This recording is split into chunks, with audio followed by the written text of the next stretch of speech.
Bonjour, merci d'avoir rejoint cette session dédiée à notre plateforme, la SAP Plateforme. Avant de commencer, je voulais simplement vous préciser que vous avez un chat à votre disposition. On gardera une dizaine de minutes pour répondre à l'ensemble de vos questions. Euh, Qu'est-ce qu'on va faire aujourd'hui? On souhaitait illustrer un petit peu cette plateforme, la SAP Plateforme, au travers d'une histoire, l'histoire racontée de Velotix, qui est une société fictive, mais qui fonctionne à 100% sur notre plateforme SAP Plateforme. Aujourd'hui, trois interlocuteurs vont pouvoir vous illustrer cette histoire. Pour ma part, Jérémy Van Ternhout, je représente SAP. Valentin Froca qui va se présenter. Bonjour à tous, donc pour ma part je représenterai le directeur général de l'entreprise Velotix pour que vous puissiez vous projeter et comprendre les différents challenges auxquels on a dû faire face et auxquels SAP a su nous répondre. Et enfin Kim. Donc bonjour Kim, et du coup moi je représenterai un fan de Velotix. Voilà. Donc en fait, trois intervenants différents pour vous expliquer un petit peu qu'est-ce que c'est cette plateforme, quels sont les enjeux aussi d'un directeur général pour déployer une solution rapidement avec différents moteurs, et aussi quelle est la perception utilisateur. Avant de commencer, simplement vous préciser que Velotix c'est une société qui produit des vélos et qui veut allier passion et innovation.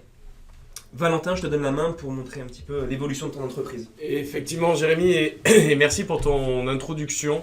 Effectivement on a vu au cours des nombreuses années et siècles passés une évolution du vélo qui était surtout axée sur la technique, et donc de grands changements sont venus améliorer l'expérience autour du vélo.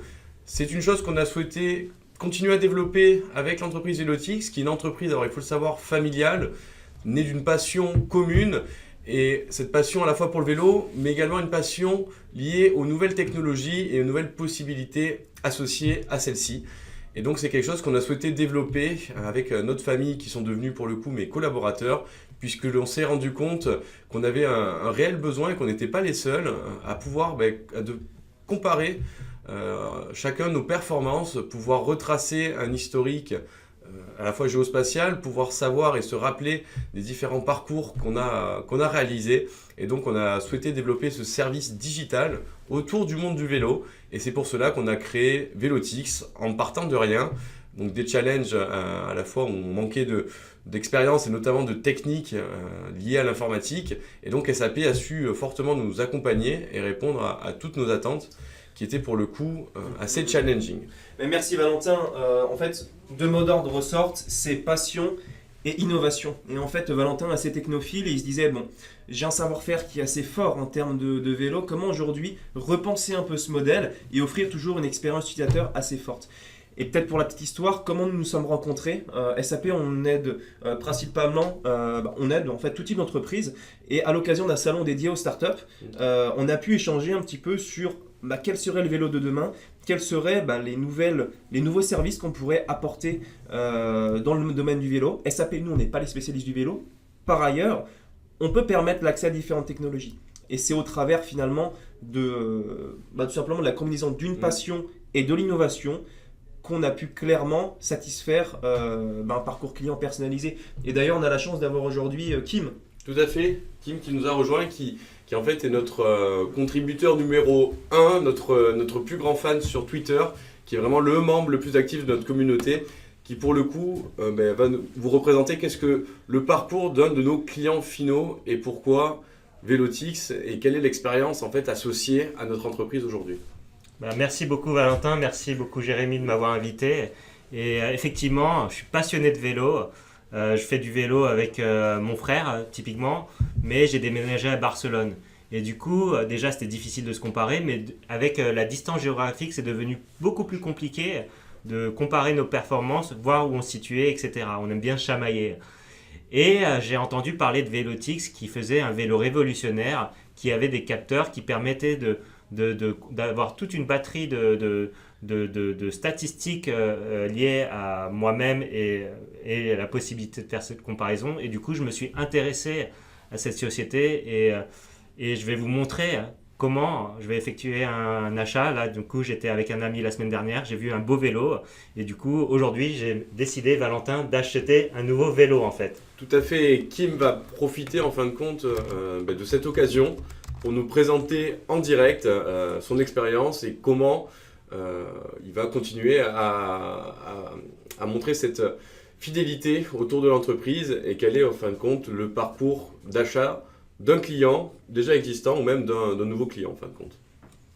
Donc là, je suis sur le site internet, donc on voit que le site est beau, il est moderne, il a de belles images, on a accès à une communauté, et etc. Mais je pense que là c'est important de le préciser parce que Valentin insistait particulièrement sur tout simplement un site attractif où il n'y ait pas trop d'informations. Et aujourd'hui en fait on s'est basé sur une bibliothèque de templates qu'on a pour créer un site internet, et en une semaine on a réussi à le mettre en production. Et j'ajouterais même que c'était 3 différents challenges que Valentin, donc directeur général de Velotix, sur lesquels s'attachait, c'était vraiment une solution flexible, une solution agile et surtout pérenne dans le temps. C'est-à-dire qu'on ne voulait pas une approche Big Bang, c'était simplement leur donner aujourd'hui je veux développer tel type d'activité, j'aimerais activer un moteur et j'aimerais pouvoir le faire de manière rapide. Et notamment ce site internet en fait partie. Donc excuse-moi Kim, je t'en prie, vas-y sur. Non, il n'y a pas de souci. Donc voici la photo du vélo que j'ai prise et qui m'intéresse fortement. Donc c'est un vélo classique, mais j'aimerais l'acheter à la sauce Velotix, qui me permettrait d'avoir tout un tas de capteurs pour récupérer des informations me concernant. Donc ce que je vais faire, je vais aller sur un nouveau service, Valentin, que tu m'as présenté, qui est le fait de mettre une photo et du coup ça va me trouver le bon vélo. Exactement, donc au-delà de l'aspect agile et flexible qui était un de nos enjeux clés, on voulait vraiment se différencier sur le marché, notamment au travers du digital et au travers des innovations qui sont associées. Donc cette plateforme, va vous présenter plus tard SAP, mais est vraiment scalable et vraiment axée autour de l'innovation. Et donc on avait déjà vu des entreprises, notamment dans le monde du retail, qui développaient déjà et qui avaient déjà ce genre de choses en production pour retrouver notamment des habits ou autres qu'on aurait croisés dans la rue. On s'est dit, mais pourquoi pas nous, pourquoi pas Velotix et pourquoi pas proposer ce vélo dans le monde du cyclisme, chose qui pour le coup n'est pas encore proposée. On est les premiers à avoir profité de cette opportunité sur le marché. Alors juste Kim, avant de continuer, je voulais juste préciser partie techno, qu'est-ce qui se passe derrière. On a notre plateforme, on a un petit moteur qui va être tout simplement de la reconnaissance d'image, de la reconnaissance tout simplement d'une photo pour la faire matcher avec les stocks de Velotix. Donc aujourd'hui on a vraiment cet outil de reconnaissance qu'on a pu exporter dans cette activité et du coup améliorer l'expérience de Kim. Et je pense que toi aujourd'hui Kim, tu as apprécié pouvoir personnaliser ton propre vélo qui te ressemble à toi finalement. En tout cas oui, je vois là, vous me proposez 5 vélos. Ouais. Avec un meilleur matching avec ce vélo. Effectivement c'est un vélo qui ressemble grandement. Et du coup, je vais vouloir en faire l'acquisition. Et je ne devrais pas le dire là, parce que tu restes un client, mais bon, là tu as changé d'image, mais on avait un système d'étoiles, alors je pense que vous pouvez voir ici. Et en fait, c'est qu'on est directement relié à différents flux, type Twitter, type réseaux sociaux, qui vont pouvoir noter leur vélo. Et en fait, ça, c'était un travail qu'on voulait faire avec Valentin pour tout simplement rassurer le client potentiel sur ce vélo, parce qu'une communauté a permis tout simplement de l'utiliser et ce produit a fait ses preuves. Donc c'est aussi un autre moteur qu'on a voulu mettre en place au travers de cette plateforme. Donc là je vais vouloir effectuer cet achat et Valentin, merci, là je vois que tu me proposes une nouvelle batterie et effectivement c'est quelque chose de très intéressant. Donc il y a peut-être un mois environ, je faisais du vélo dans la montagne. Il se trouvait que ma batterie était tombée en panne et du coup j'ai envie de faire l'acquisition de cette batterie supplémentaire. Comme ça, quand je me baladerai, j'aurai toujours cette batterie en cas de problème et je pourrai la remplacer et récupérer les données me concernant. Effectivement, il y a toute une logique d'historique client et d'expérience qui se veut vraiment personnaliser. C'est en tout cas c'est un de nos challenges principaux également, qui est axé en fin de compte autour de l'interface utilisateur et notamment de l'expérience que nos clients finaux pouvaient avoir. Donc, à noter aussi important, cette expérience que nos clients finaux ont, c'est une expérience qu'on souhaitait également avoir en interne, étant donné qu'on n'avait pas de compétences particulières. On voulait aussi avoir une plateforme en partie back-office qui soit en fin de compte très simple d'utilisation, sans vraiment avoir de compétences techniques et pouvoir créer ce genre de plateforme et d'interface pour nos clients finaux sans de réelles difficultés, en quelques semaines seulement, surtout d'avoir quelque chose de rapidement mis en production, c'était très important pour nous. Et là, je pense qu'on allait encore plus loin avec la technologie, c'est que Kim a clairement rencontré un problème, c'est-à-dire je suis tombé à court de batterie durant une session un peu trop sportive en montagne, et en fait, lorsqu'il a envoyé un ticket pour dire bon voilà, j'ai eu un problème avec ma batterie, un moteur de machine learning va prendre en considération sa requête, et aujourd'hui on a une opération de cross-sell et d'upsell qui se base tout simplement sur l'historique des tickets qu'a rencontré Kim. Donc encore une fois, c'est un problème a été rencontré avec un client, aujourd'hui la technologie peut automatiser sans intervention humaine, et tout simplement pour utiliser le service d'une meilleure manière à l'avenir. Donc ça aussi c'est important que la plateforme permet d'aller plus loin. Merci Jérémy. Donc suite à mon achat, j'ai reçu un mail de confirmation et je vais pouvoir enregistrer directement mon vélo sur le site internet. Pourquoi l'enregistrer d'ailleurs ? Et c'est effectivement là où on a, en fin de compte, bâti toutes nos sociétés. Il y a cette expérience d'achat qui se veut novatrice, mais en toute somme classique. Mais là où on voulait vraiment se différencier, c'était sur cette partie après-vente, en fin de compte, assurer une réelle continuité, une réelle fidélisation autour du client pour justement bénéficier de clients fidèles et de clients actifs au sein d'une communauté telle que Kim, pour pouvoir en fait contribuer au succès de l'entreprise et créer un réel engouement autour de nos innovations, autour d'une nouvelle expérience et autour d'une nouvelle manière de faire du vélo en fin de compte, et pouvoir avoir de nouveaux services digitaux associés à l'achat d'un vélo et l'utilisation régulière d'un vélo. Exactement, et partie techno, c'est là où c'est intéressant, c'est que comme l'a dit Valentin, tout son business est basé sur du monitoring de données, c'est-à-dire que j'ai un vélo, mais pas seulement, j'ai des capteurs aussi qui sont imposés tout autour de ce vélo pour avoir une nouvelle expérience client. Et c'est pour ça que Kim aujourd'hui enregistre son vélo sur le cloud pour qu'il puisse avoir un panel de services additionnels pour monitorer ses performances par ailleurs. Voilà, donc si vous m'avez suivi, du coup j'ai enregistré mon vélo apparaît et du coup là je vais juste parcourir sur les différents services qui m'interpellent, que j'avais jamais connus et qui font vraiment du sens chez moi. Donc, et chose importante à noter, cet environnement dans lequel Kim est, c'est toi-même qui te l'es construit. Tu as vraiment la possibilité, en fin de compte, chacun a la possibilité même de pouvoir créer sa propre interface qui lui est propre, avec sa connexion et qui retrouve son espace personnel, qu'il connaît déjà, avec les principaux services qu'il souhaite activer, des nouveaux qu'il souhaite découvrir, mais d'être vraiment maître, en fin de compte, de son cockpit et de son expérience chez Velotix. Donc là, ce que j'ai fait, j'ai accédé à un leaderboard. Donc je compare mes performances avec 364 vélos. Je suis plutôt bien situé, je suis 16e et je vois que le premier est vraiment loin devant. C'est normal, c'est un ami, un ancien compétiteur qui a fait le Tour de France. Évidemment, je ne veux pas être aussi performant que lui, mais mon idée c'est de me rapprocher le plus de lui. Donc on peut préciser un moteur de gamification, c'est-à-dire que clairement on a voulu mettre en place, on va en vélo, on apporte du service supplémentaire, on met en relation différentes personnes et ensuite on va créer une pseudo-compétition entre ces différentes personnes qui partagent une passion commune. Et donc là encore, on essaye d'aller plus loin que simplement de la vente d'un bien type un vélo. C'est vraiment associer la techno pour une nouvelle utilisation. Du coup, là, j'accède à un nouveau service qui s'appelle MyRoute Statistics, qui me permet de revoir les différents parcours que j'ai faits. Donc là, on voit que j'ai parcouru 40 km, ce qui est raisonnable, c'est une bonne moyenne, c'est une bonne journée. Et au-delà de ça, je vais pouvoir voir par exemple mes différentes vitesses. Donc je vois que mes vitesses étaient autour de 3 à 8 km/h, ce qui est relativement faible. Je vise une pointe à 25 km/h. Voyons voir si j'ai des données statistiques sur l'altitude. Et effectivement, elle est faible parce que j'ai dû monter une montagne. Mais dans l'idée, j'arrive à voir mes performances d'aujourd'hui comparées au passé.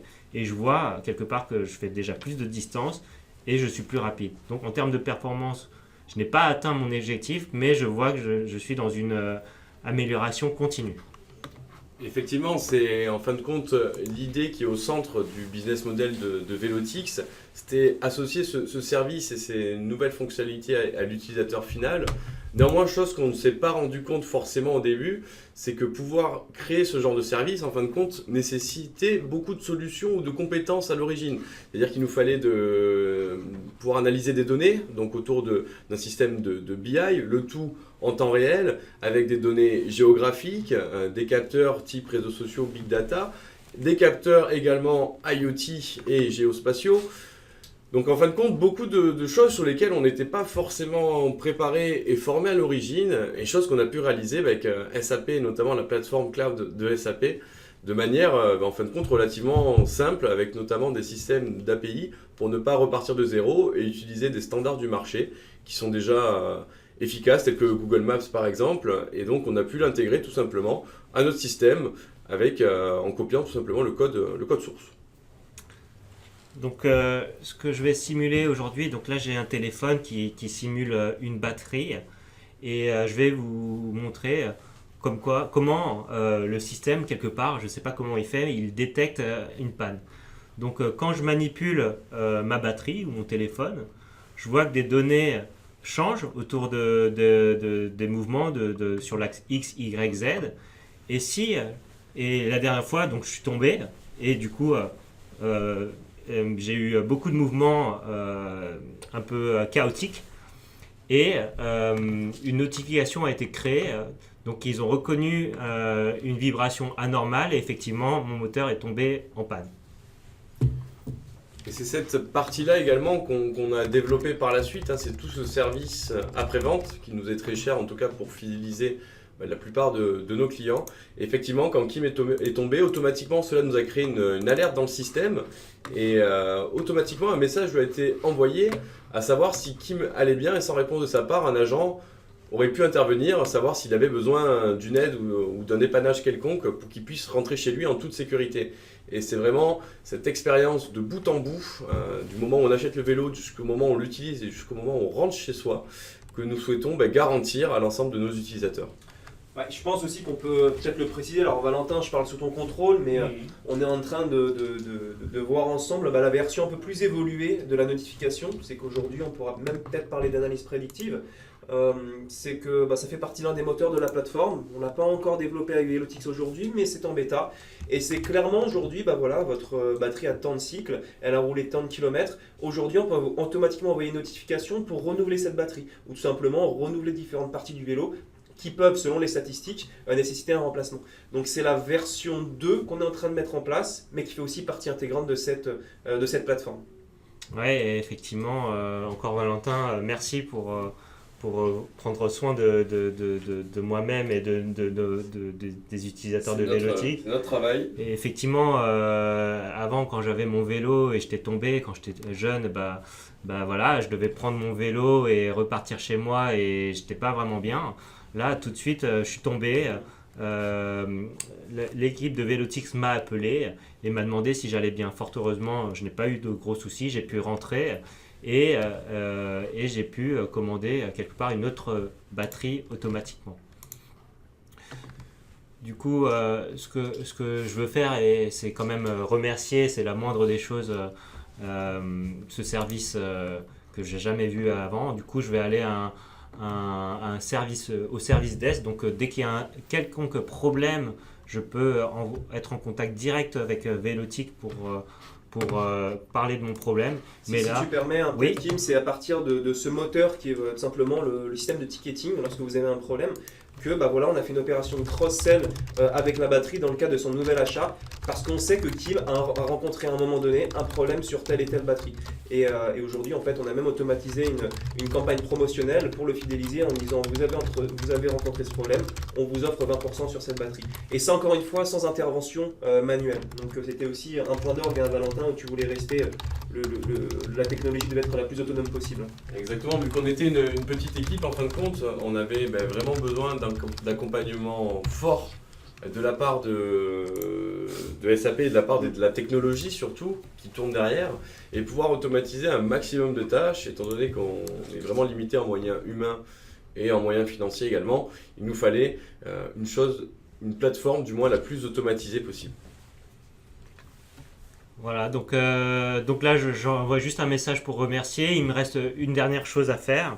Donc, je l'ai fait un peu précédemment. Donc, je vous ai parlé de ma batterie qui était tombée en panne et je voulais pas que ça se reproduise. Du coup, j'ai acheté une nouvelle batterie.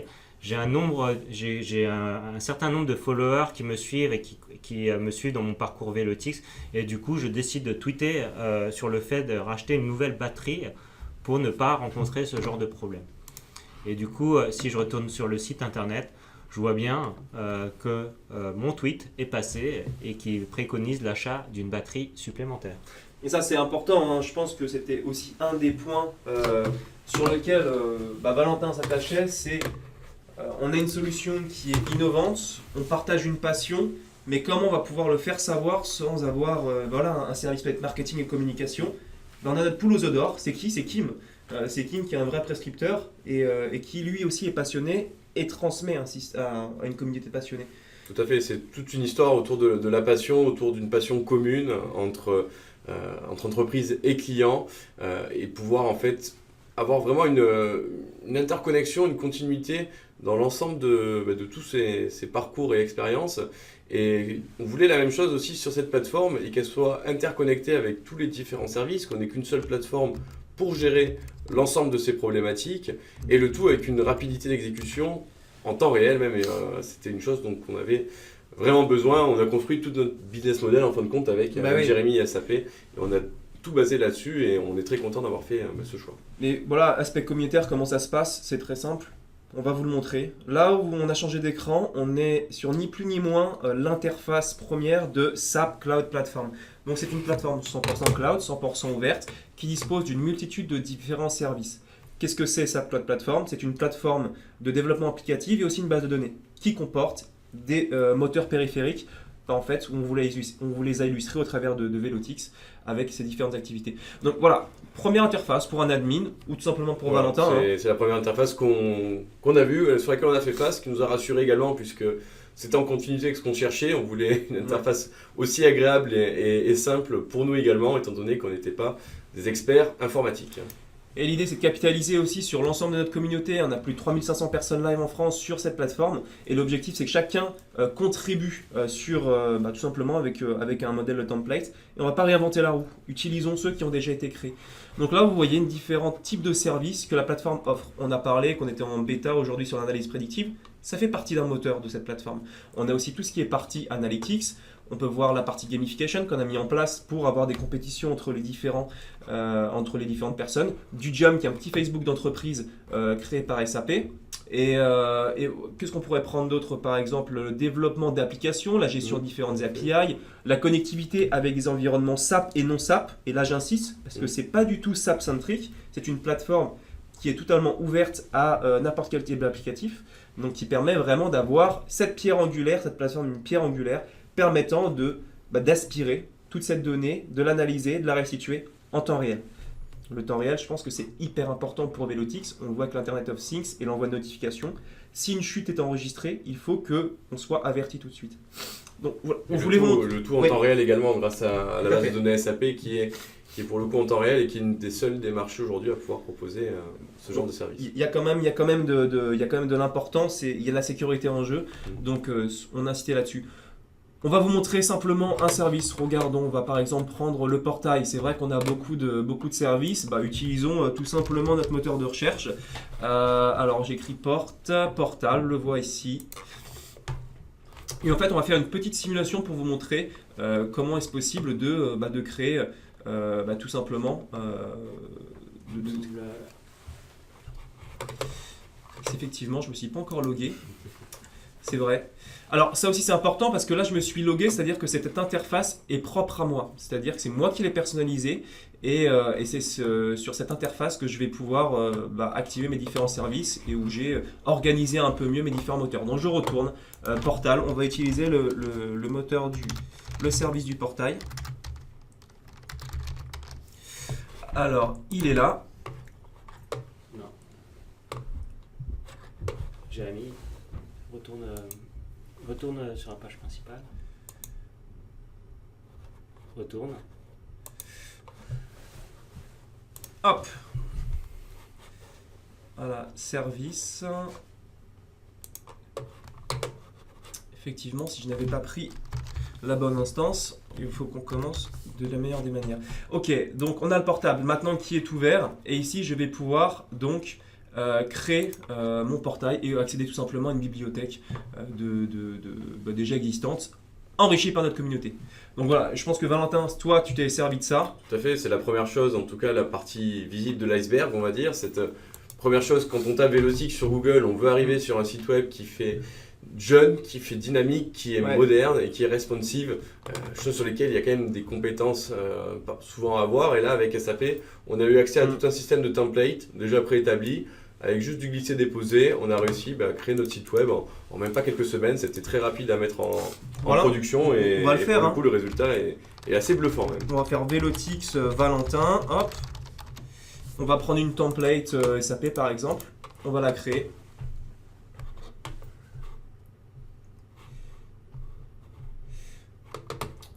Voilà, et clairement ensuite on peut entièrement personnaliser, on peut éditer sur chacune des tuiles et en fait au final le faire correspondre à ses différents besoins. Donc à partir de ce moment on peut le fermer, bien entendu il est sauvegardé, et puis ensuite on va le retrouver ici en mode édition, voilà tout simplement.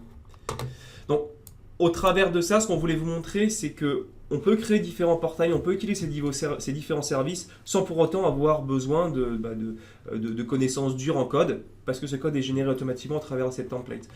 Petite précision, on est sur du HTML5, du JavaScript, on est aussi ouvert OpenStack, donc on est vraiment sur des référentiels du marché, et encore pour une fois, faciliter le développement de ces différentes applications-là. Voilà, très rapidement, on vous a montré quelle était cette plateforme, qu'est-ce qu'elle permet de faire, et pour résumer, sa plateforme est une plateforme ouverte disposant de différents moteurs, tout simplement pour capter, analyser, stocker et restituer, enrichir l'information en temps réel. Ouverte bien entendu à deux différents applicatifs.